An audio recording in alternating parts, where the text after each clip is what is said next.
So, ang next lesson natin, mga Lodi Kicks, ay ang tinatawag na daily swing.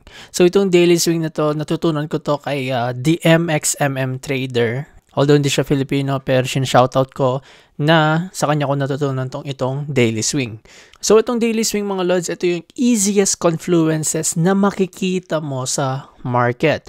So, bakit sinabi kong easy? Kasi kapag nag-form na ito sa daily time frame, malaki ang chance na magwo-work yung setup nyo.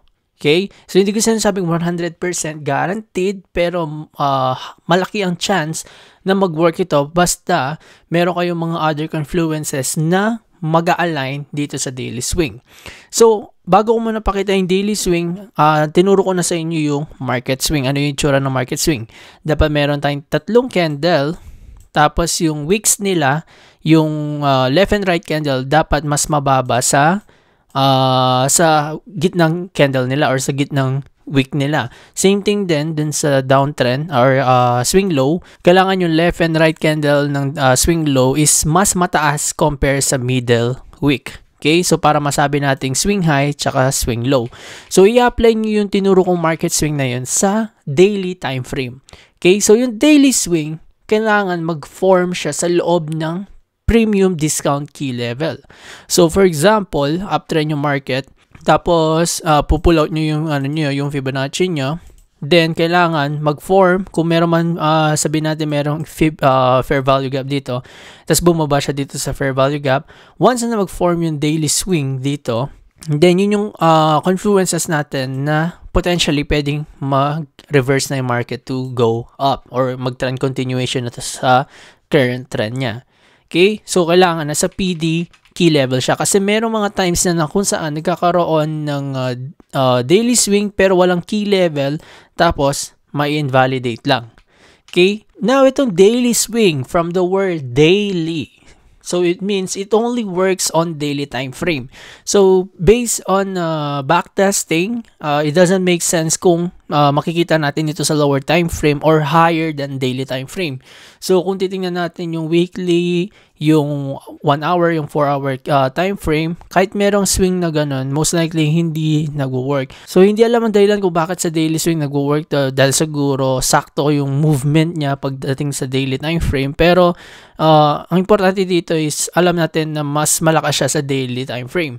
So, para ma-anticipate natin yung ganitong setup, titingnan natin yung 4th daily candle. Okay?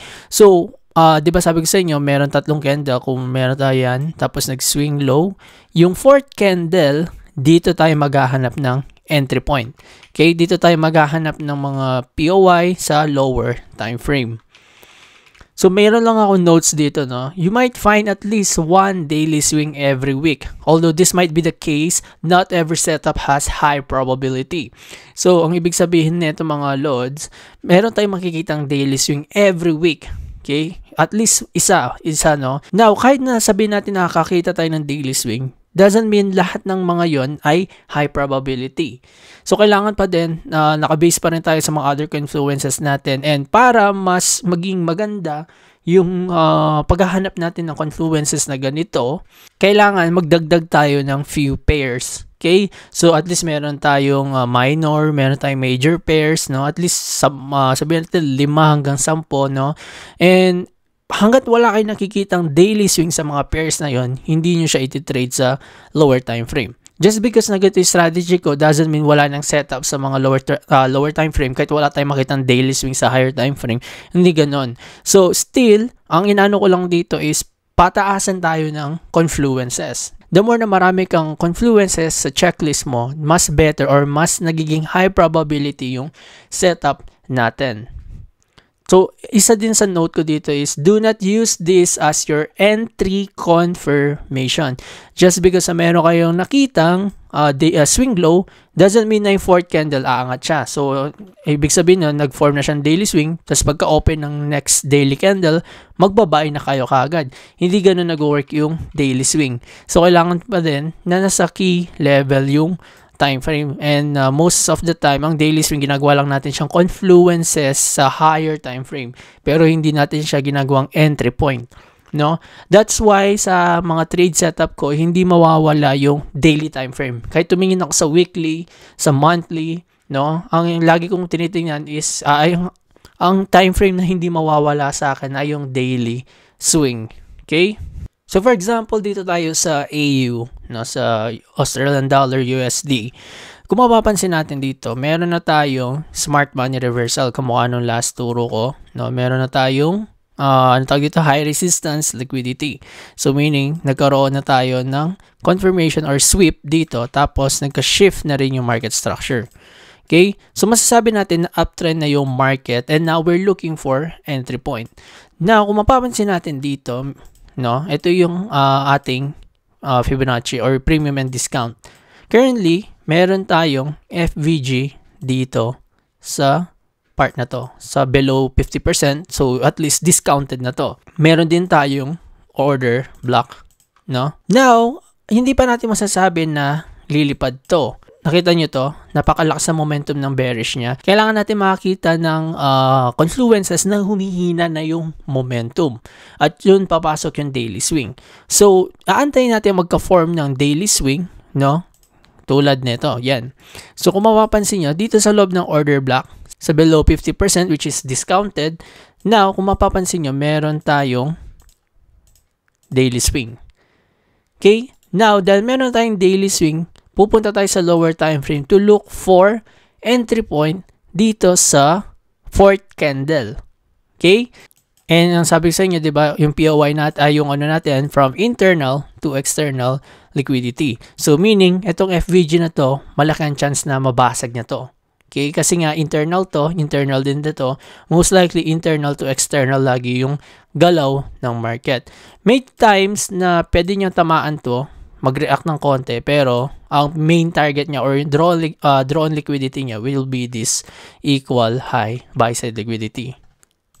Now, dahil meron na tayong daily swing sa loob ng PDRA and meron na tayong equal high target draw on liquidity, tingnan nyo yung fourth candle.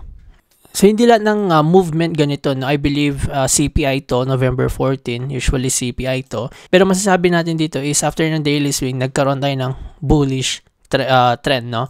Hindi lang yon, kung mapapansin natin, meron tayong low resistance liquidity dito. Kumukha ng last turo natin, kunuha niya lahat yan. Tapos ngayon, kukunin niya yung draw on liquidity natin. Okay? So, yan nag-work yung daily swing natin. Hanap pa tayo ng other example. Ito yung example na papakita ko sa inyo dito sa GBP CAD. Tinawag ko to sa Discord, no? Hindi naman ako nagbibigay ng signal dito sa Discord, pero kung gusto nyo i-check, punta lang kayo sa description link, no? Doon yung Discord link.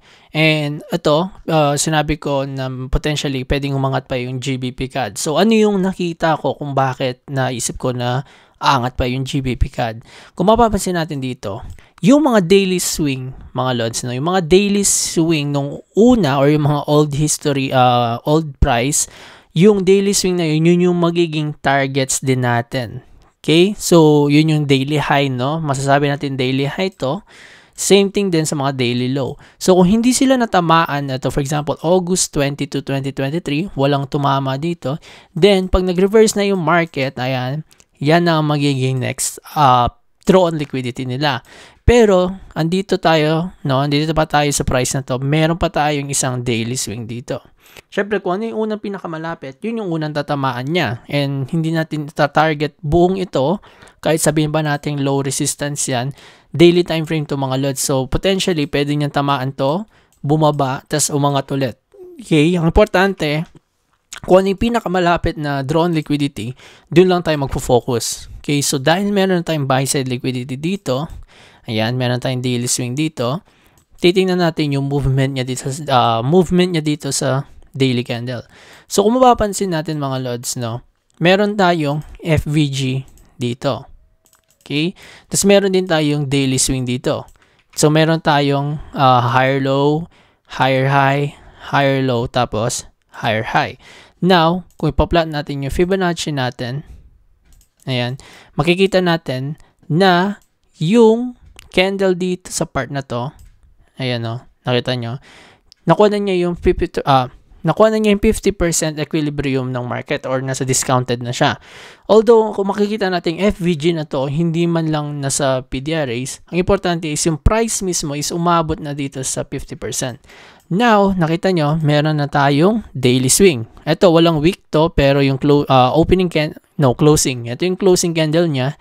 Ito yung lowest wick niya, tapos ito yung wick. So, mapapansin nyo, meron tayong swing, di ba? Now, pupunta tayo sa lower time frame para makita natin yung setup na nangyari dito sa 5th candle na to. Dahil alam natin na may daily swing pa tayo, meron pa tayong draw on liquidity, which is ito, titingnan natin kung saan yung magiging entry point natin. So, kung makikita natin dito, meron tayong liquidity na nakuha dito at hindi lang yon. Ano yun? Anong tawag dito? Turtle soup or yung HRL natin, yung high resistance liquidity. Tapos, after niya makuha yon, no, meron tayong FVG sa loob. Dito pa lang sa point na nagkaroon na siya ng rejections, good to enter na to. So, as soon as nakakita na tayo ng dito, smart money reversal, dun nagpump yung market to grab this liquidity. And before din yun, kung mapapansin natin, meron ding opportunity sa loob ng 1 hour time frame na hindi nyo kailangan i-take profit kagad to. Kung mapapansin natin dito, meron tayong market shift structure dito. Tapos dito sa market shift structure, no, nagkaroon tayo ng meron tayong target na low resistance liquidity dito. Tapos after yung magkaroon ng shift in market structure, meron tayong FVG dito and nagkaroon din tayong HRL sa part na to. No, so meron tayong high resistance liquidity. Now meron tayong smart money reversal. Then if maghahanap tayo ng position dito, no, maghahanap tayo ng position, ang take profit natin will be either this or this. No, kasi for sure kukunin niya yan, which is saying yan, nakuha niya yon, no. Tapos nangyari yon during sa 4th candle ng daily swing natin. So yun yung sinasabi ko sa inyo na doon sa internal and external liquidity natin, na just because na meron tayong target sa higher time frame doesn't mean sa lower time frame yun din yung magiging target natin. Kasi potentially ang nangyayari, maraming pwedeng mangyari sa H1, no, bago umabot dun sa daily time frame target natin. Dahil alam natin na bullish pa yung market, masasabi natin na angat pa to kahit bumaba siya dito, nagkaroon ng inducement, nagkaroon pa rin tayo ng HRL dito, tapos lumipad siya towards to our daily target. Okay? So, yan yung binantayan namin sa Discord, no, yung JBP CAD. In-update ko sila about this.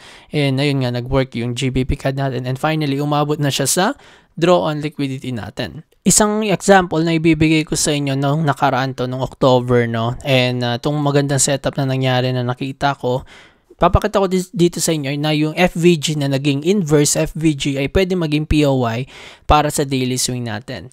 Okay? So, kung mapapansin natin dito, nagkaroon na tayo ng HRL. No? So, meron tayong HRL dito, nakuha yung liquidity.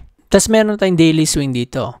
Pero, itong daily swing na to, kahit sabihin natin, nakikita natin ngayon na lumipad siya, hindi natin masasabi na good entry point to. Or hindi natin masasabi na magandang buy dito.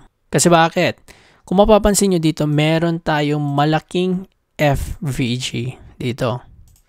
No? So, pwedeng nangyari is ito, umangat nga siya, pero bababa pa din. No, hindi natin alam. Pero dahil hindsight na lang to mga lods, mga old examples na to, nakita natin na umangat siya, pero hindi ito yung magiging entry point natin. Kundi, nasaan? Ito. Kung mapapansin natin, nabasag niya yung FVG. Okay? After niya mabasag yung FVG, tingnan nyo maigi. Meron tayong daily swing dito. Kita nyo, meron daily low swing dito. Now, magpo-focus tayo sa 4th candle. So, ma-mark natin yan. Yan yung 4th candle natin. Punta tayo sa 1 hour time frame. Now, dito sa 4th candle, mga lods to, dito magsisimula yung 4th candle. Ano napapansin nyo? So, meron tayong shift in market structure. So, nakuha niya to. Nakuha, shift in market structure. So, dahil nakuha na niya yung, nagkaroon na tayo ng displacement, ano pa nakikita nyo? Meron tayong, alisin lang natin to, no? Meron tayong FVG. Tapos hindi lang yan. Ano meron sa loob ng FVG? Meron tayong high resistance liquidity dito. Or turtle soup. Ayan. Tapos kung mapapansin nyo, dito sa lower time frame, ayan, meron tayong high resistance liquidity and dalawang opportunity na pwede nyo gawin dito. It's either pwede kayo bumili dito once na nakita nyo itong rejections na to. Pwede nyo bilhin yan. Tapos sa baba lang ng FVG. Tapos ang target nyo saan? Pwede to. Meron tayong low resistance liquidity. So, paano naging low resistance yan? I-plot nyo yung line. Kung mapapansin nyo, tabi nyo yung line, di ba? Medyo nakaslant siya. So, low resistance yan. Now, ito yung unang opportunity. Tapos, kung i-zoom out natin, meron tayong another buy-side liquidity dito. Okay? So, yung another buy-side liquidity, pwede nyo munang i-trade to. Tapos kung na-miss out nyo yan, sabihin natin hindi nyo nakikita yan, don't worry. Kasi tingnan nyo, after nyo mabasag yung structure dito, no? Meron tayong na-form na FVG dito. So 1 hour time frame lang yan mga lods. Pero kung pupunta tayo sa 15 minutes time frame, mas makikita natin yung precise, pwede natin maging precise position. So for example, ito, nakita nyo yung big candle na to, yung big, nakita nyo yung impulsive move na yan, pupull out nyo yung Fibonacci. Okay? Tapos, ayan, makikita nyo meron tayong Fibonacci dito. I mean FVG sa loob ng discounted price. So, meron din tayong Fibonacci, FVG dito, nabubulol na ako. Pero, kung mapapansin nyo, nasa premium area pa. Sabi ko sa inyo, always buy on discount, always sell on premium. So, ayan, meron tayong FVG sa discounted price, and hindi lang yon, huwag nyo kakalimutan yung kill zone. Yung dito kasi mga lods, hindi ko muna talaga yung tinuturo ko paano mag-entry point. Pinapakita ko lang sa inyo kung paano natin nakikita yung opportunity kapag may daily swing. Tapos kung mapapansin kasi natin dito, 7:45 AM, EST itong gamit ko, 7:45 AM, no? Naka UTC -5 tayo ngayon kasi daylight, kasi non-daylight saving tayo during time na nire-record ko to, kaya -5, pero New York to. So kung mapapansin nyo, nasa 7:45 AM, which is part of kill zone, New York kill zone natin, and pwede kayo mag-entry point dyan, no? Tapos yung target nyo will be this area. Kita nyo? So, hindi ko pinopromote yung ganitong risk to reward, pero minsan lang tayo makakita ng ganitong setup, pero napakaganda kung mapapansin nyo. Ang importante, kahit sa 1 hour time frame, meron tayong setup, kahit sa 15 minutes time frame, meron tayong setup. Ganun nag-work yung daily swing natin, no? Napakalaking confluences natin para makita kung saan papunta yung market, or magre-reverse na ba ito or magta-trend continuation. So practice lang ng practice mga Lodi Cakes. Makukuha nyo din to, no? Make sure na plot nyo lang daily swing and check nyo yung fourth candle, and tingnan nyo na make sure, take note nyo kung nasa loob ba ito ng kill zone or hindi, kasi mas better kung nasa kill zone siya.